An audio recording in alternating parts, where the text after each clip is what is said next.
This is The Strange Recital, a podcast about fiction which questions the nature of reality.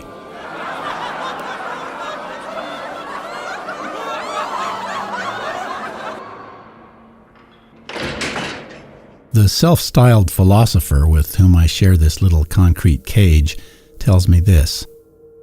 A normal life is like, say, a fancy ring with jewels. It's your basic circle, birth to death, studded with a few major turning points.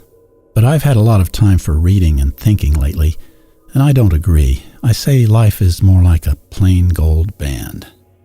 My old man's wedding ring, something like that. A smooth, impenetrable surface that goes forever around, without a seam. Sure, every life has its obvious events.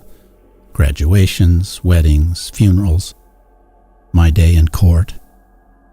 But just because they're big and colorful like gems on a ring doesn't mean they're important. Not really. There are other moments. Secret, hidden moments. When the real important changes happen. And they happen totally by chance. By the blind whim of fortune. Completely unpredictable and beyond anyone's control. And the worst part of it is, they're happening continuously. Every minute of every day, some tiny event is happening that turns your life in a whole new direction, and it will never be the same again. Take, for instance, a man. A nice, regular guy, a husband and father. Let's say his thoughts are full of business and family concerns. It's just small, everyday stuff. One client isn't returning his calls. Others seem to have changed their expectations. His teenage son has had a little trouble at school. And his wife was in a bad mood again this morning. Anyway, his mind is so busy with all these things that he forgets to fill his tank and runs out of gas. He walks to a station, gets a can full of gas, and as he's tipping it into his tank, the gasoline spills on his wrist, soaking the leather band of his watch. He washes his hands and even rinses off the watch band, but it still smells of gasoline so strongly that he can't wear it. So he removes the band from the watch, throws it away, makes a mental note to buy a new one soon, and puts the watch in his pocket. But he's a busy guy. Days go by and he doesn't get around to buying a new watch band. He just fishes in his pocket whenever he wants to know the time. So gradually he becomes a little less punctual than had been his habit, because of the inconvenience of looking at his watch. Mornings at the corner diner in his usual booth where he can't see a clock, he lingers longer and longer over his coffee and newspaper. He resists reaching into his pocket. One day, almost an hour later than his old schedule had dictated, he's paying his check when his son and two friends walk into the diner. Clearly, they're cutting school again. Uh-oh. The instant they see him, they turn in a panic, scramble out the door, and sprint across the busy street. He's furious. He chases them, and as he enters the street at a blind run, a Jeep rounds the corner and hits him. Let's say the man spends 2 weeks in the hospital with a broken hip and assorted minor injuries. His son, feeling guilty now, tries harder at school as his father recovers and succeeds for a time. The man's wife comes to the hospital frequently to visit. Then, on her third day there, she has lunch in the crowded cafeteria. Since there are so few empty seats, she sits across from an attractive man in a white lab coat who also seems to be alone. He's a doctor from another city, recently divorced, who's visiting the hospital on a short research project. The injured man's wife and the doctor feel an unexpected and irresistible magnetic pull between them, and before the husband has recovered enough to go home, his wife is deep in an affair with the out-of-town doctor. So, of course, their marriage comes to an end, accompanied by the expected histrionics. Within a year, she has moved to the other city and married the doctor. She has never been happier. Her ex-husband is deeply depressed and not able to be much of a father to their son, of whom he retains custody. Now the son is so shaken by all this that, defying all expectations, he improves his attendance and his grades, and even makes new, more law-abiding friends. He does very well. But it soon becomes clear that he needs a break from the dark moods and the new drinking habits of his father, and so he goes to visit his mother and her new husband. Now let's say the mother's next-door neighbors have a son near his age, and soon the two are hanging out together, discovering they have quite a bit in common. The neighbor kid is bold, a born leader. His visiting friend is the perfect follower, a gullible idiot swept to and fro like trash in the wind. So the son stumbles along behind his persuasive new acquaintance, worried and mumbling, but also grinning like some kind of dim-witted sidekick, happy to have an exciting comrade. Before a week is out, they've been caught burglarizing a fast food joint on a nearby highway. Busted. But not only that, in the neighbor kid's car is a sizable bag of marijuana. Enough for real trouble. The son's protestations of ignorance go unheard. Busted big time. So while the boy sits in his cell, in juvie detention with a morose criminal stranger, he has quite a bit of time to think and to write. He wonders about his unhappy father and his unfaithful mother. Should he hate them or love them? Is it all their fault? Could he have made better decisions, or is there something defective deep inside him, so he never really had a chance? The questions crowd up around him like a swarm of gnats. How did it come to this? Where did it begin to go wrong? Could it really have something to do with his father accidentally running out of gas one day? Hardly likely. Yet, what then?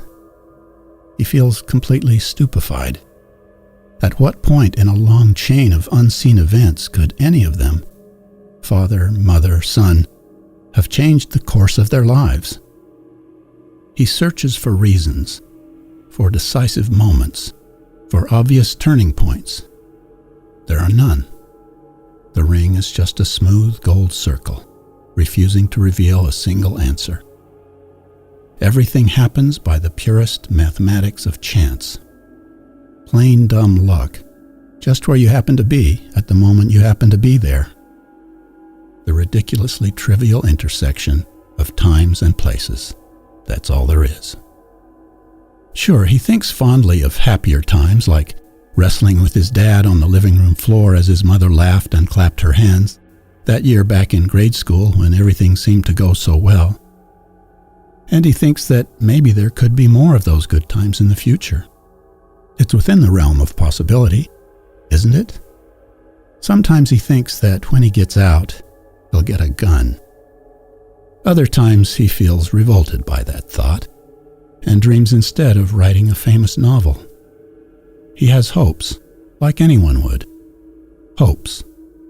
But the only thing he actually knows, and he knows it beyond a shadow of a doubt, is this. In the whole universe, in the whole big, revolving, starry conflagration of disaster of which he is the absolute center, nothing will ever be the same again.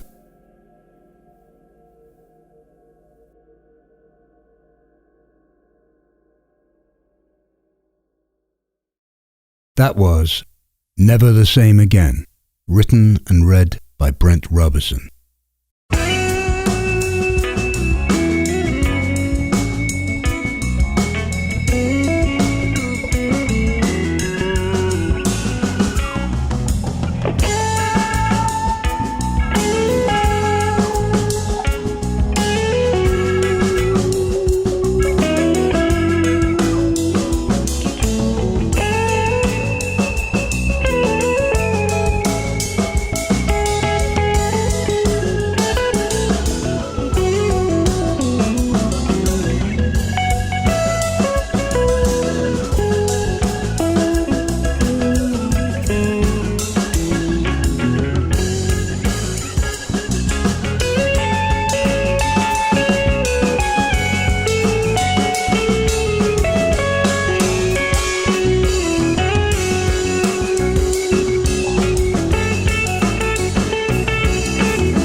There's more than a tinge of fatalism in that story.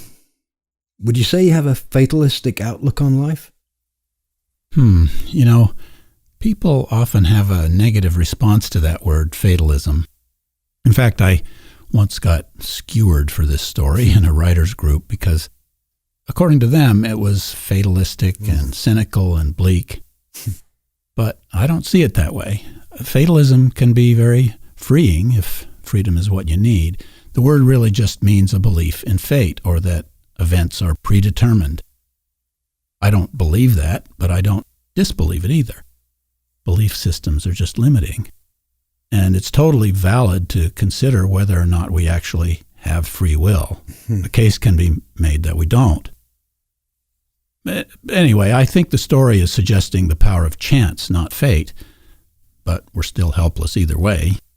Well, you have this concatenation of events. So I could also see the story as a literary representation of the butterfly effect. You know, the idea that a butterfly flapping its wings somewhere affects the entire course of world history. In other words, small things have a cumulatively massive effect. Yeah. I've always loved that idea of the butterfly effect, but it does get us into the slippery territory of cause and effect. The butterfly wasn't the cause because something caused the butterfly. I mean, it goes all the way back to the Big Bang, just like you said about the light switch in your story, Effects and Causes. I did? Yeah. So the chain of events in my story has no real starting point, like a ring. Beginnings are just arbitrary entry points. Well, at the beginning of the story, you locate yourself in a bunker or concrete cage with a philosopher. Are you describing yourself as the author, trapped in your skull with no companions but your own metaphysical musings? Well, that's a good idea and a perfectly valid interpretation, but it actually wasn't what I meant. Oh. First, it's necessary to differentiate. The I in the story is not me, the author. It's this nameless kid who's narrating, who's a concoction of my imagination. And the beginning of the story is meant to connect in a circle to the ending, where he's in jail and refers to his cellmate, the morose criminal stranger. That's the guy who starts the jeweled ring metaphor that our narrator argues against. But, you know, hey, every story is a dream. The dreamer invents two characters to dialogue with himself. Wow. In my eagerness to imagine you trapped in your own head and talking to yourself, I completely missed the point. Oh. It seems obvious now. That's worrying, though, you know, maybe I am right. Maybe this is just a conversation you're having in your head. Yeah, very likely. And yeah, don't worry about it. Try not to. Obvious is in the eye of the beholder. I miss it quite often. Well, anyway, that ring you mention as a metaphor for life, smooth and seamless as opposed to jewel-encrusted, suggests a blank slate. It makes me think that perhaps the sense we make of life, you know, connecting events and looking for causes, is mostly done in hindsight when the events have already happened. Yeah. So they're open to multiple interpretations. It's possible in the story that the boy languishes in jail because his father ran out of gas.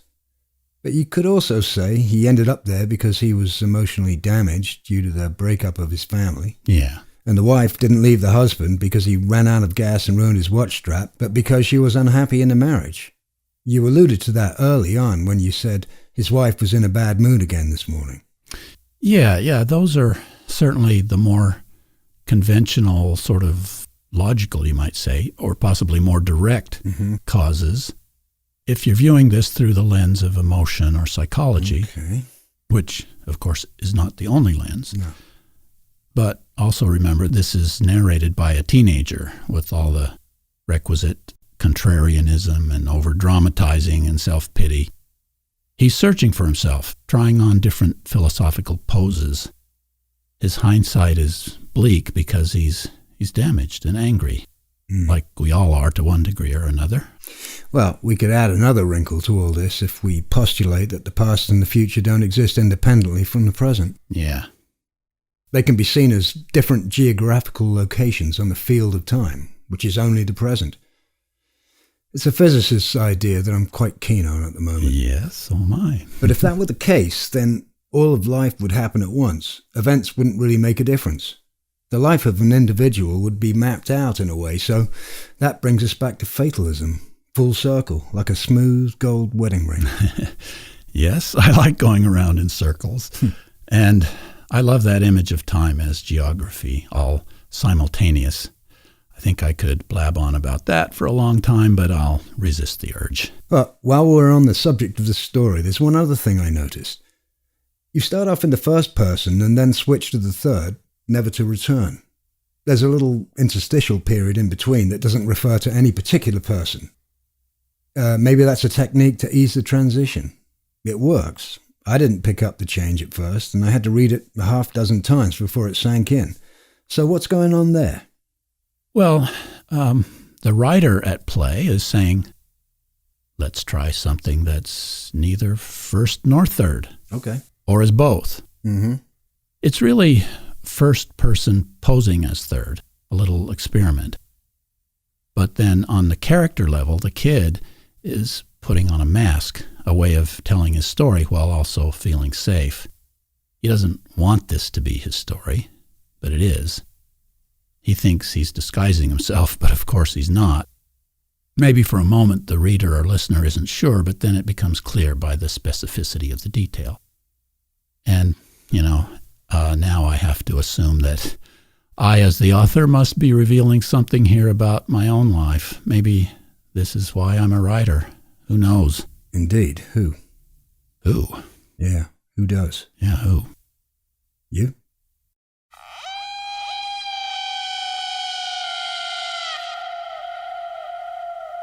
This is The Strange Recital, on the web at thestrangerecital.com.